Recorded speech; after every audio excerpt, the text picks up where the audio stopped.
3, 2, 1, action. Hey guys, how are we? I am back. Last few weeks I haven't put up a video because after I got back from Bali I got pretty sick. I think I was slowly losing my voice in that last video I uploaded, and I'm still a little bit sick. That's why my voice is a little bit off, but I completely lost my voice from last week, like last Wednesday. So today it's been about six days after that. I'm getting a little bit better.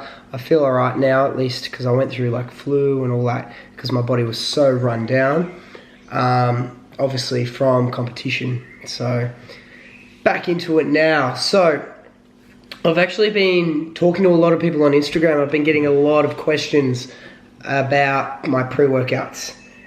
So I thought I'd do a quick little video on what my current pre-workout stack is, a little bit about the myths of pre-workouts and kind of what they're going to do for you.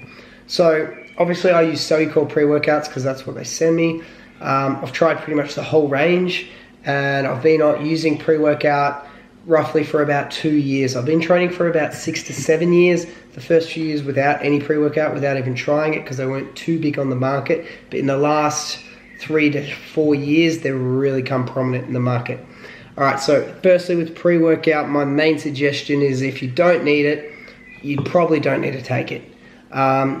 There's other subs that are more important than pre-workout. I suggest a good BCAA. I like the alpha amino, because that's going to keep you sustained during your workout. A pre-workout gives you that boost before.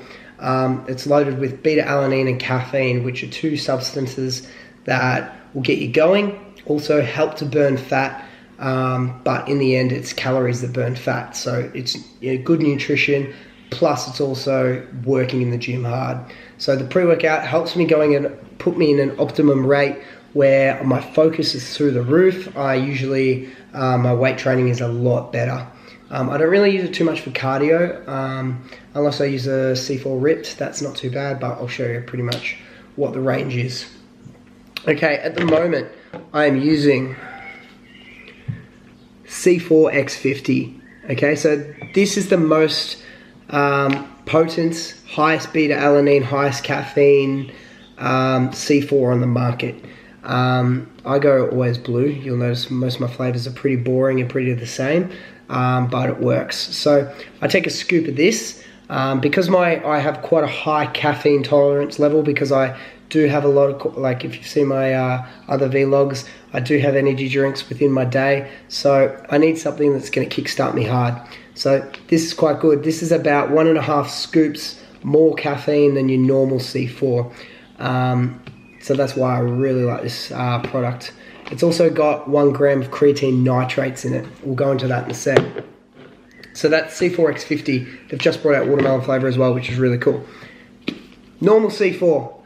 Alright, so this is what I used to use before any of the X50 and stuff come out. And this was my go-to pre-workout. I dabbled around probably 2 years ago with a lot of pre-workouts, but I would always find myself coming back to this. This is one of the world's best seller for the last 3 to 4 years. Best pre-workout on the market. C4, this is your average. Remember, this is exactly the same, except this is stronger, and this has got 1.5 more, well, half a scoop and half more beta-alanine than this one. Also, 1 gram of creatine nitrates, which is really cool. Third one, okay? I use this coming into all my shows. So I'm off season now, so I've been using a lot of this. Still, I used a lot of this off when I was in the tail ends of the last few comps, and I didn't find much difference. A lot of people like this because this is a fat burner and a pre-workout. So it's called, focus, C4 Ripped. Pretty cool. It's got green tea extract in it, plus caffeine and L-carnitine. L-carnitine metabolizes fat quite good, so it's really good if you're looking at a good fat burning. No creatine in this, so I would recommend personally, let's put that back up there. I'd recommend personally, probably if you were maybe a female and you really are intolerant to creatine, This is probably quite a good supplement for females. Plus, I don't know, I personally, this would be awesome if you stacked creatine nitrates with it. So you're taking them out and then putting them in just because of the L-carnitine. But with this anyway, I add more creatine nitrates and I add L-carnitine. So technically, it's a higher combo little stacked pre-workout. So it's got more, with the L-carnitine, it's going to help me fat burning as well as use a strong pre-workout. If you're affected by beta-alanine and you don't like the effects of the buzziness and the itchiness of the skin, that sometimes people can be very tolerant to beta-alanine or intolerant to beta-alanine, so this would send them crazy.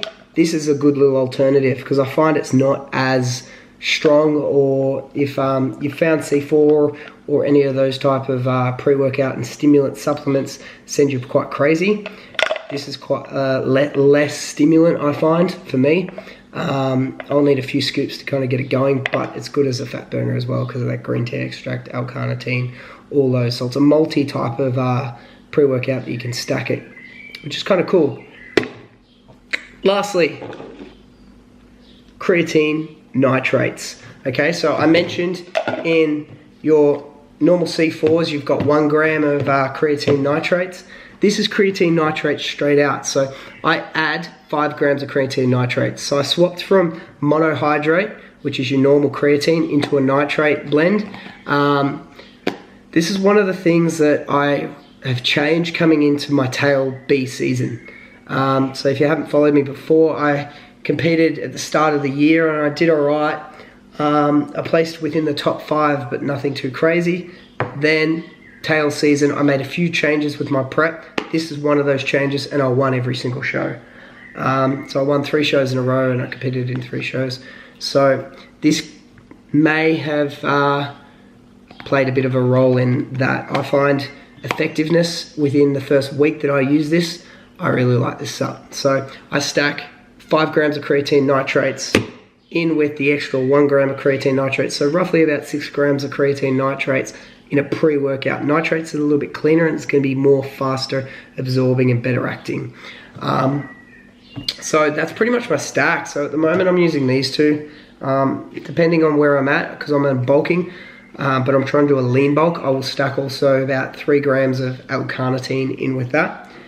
And these two I kind of use. I can't really use these two, this one definitely, probably, because C4X50, I really like that product. C4 Ripped, we went over why you'd use that, how. Maybe coming into summer, I think I'm going to use this a bit more. These are my main stacks. So if you guys like this video, I'll put up a few new ones, especially on BCAA, proteins, anything like that. I'm trying to do a few informative videos because this might save me a little bit of time. Not that I don't like you guys asking me questions, but I'm having a lot of questions about it. The main questions I've had about the pre-workout was, should I cycle caffeine substances like pre-workout?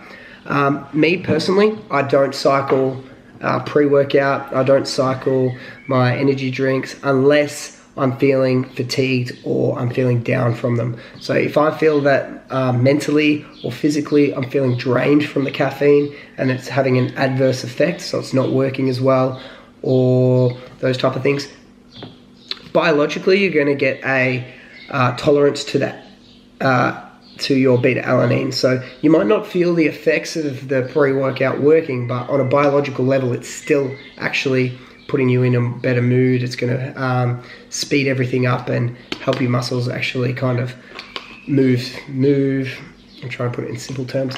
Fuel a lot more efficient. So it might not feel it with that beta-alanine, but it's still effective.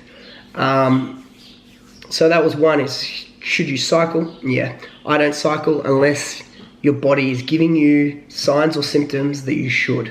And then take 2 to 3 weeks off a break, then cycle on, get back on it, and you will feel the effects come after a few weeks off. Creatine, another big thing, one of the most researched substances. I don't cycle it. I keep within about a 10 gram radius of creatine mono and creatine nitrates, and I just stay on that constantly. Even coming up to comps, a lot of people cut their creatine about 3 weeks out. I stay until about 3 days out, and it's never done me. I've never held water or any of those type of things, and I've never found that with creatine personally with me. Everyone's different, so it depends where you want to go on that. Other caffeine questions is obviously what product should I take, and I get that all the time, and it depends on your goals. So make sure you try and set your supplements towards your goals. They are supplements, so they're not going to be a different taking out from food, but they're going to help you perform at your best, and that's kind of where you want to be, especially if you're in competition or you want effective workouts. Well, supplements are going to be perfect for you. Anyway, hit us up with some likes, comments, subscribe. If you've got any other questions that you do want me to make a video on, hit us up with a comment. Hit me on Facebook, Instagram. You guys know where to find me if you've come here anyway. Till next time, I will see you soon. Don't bring me back.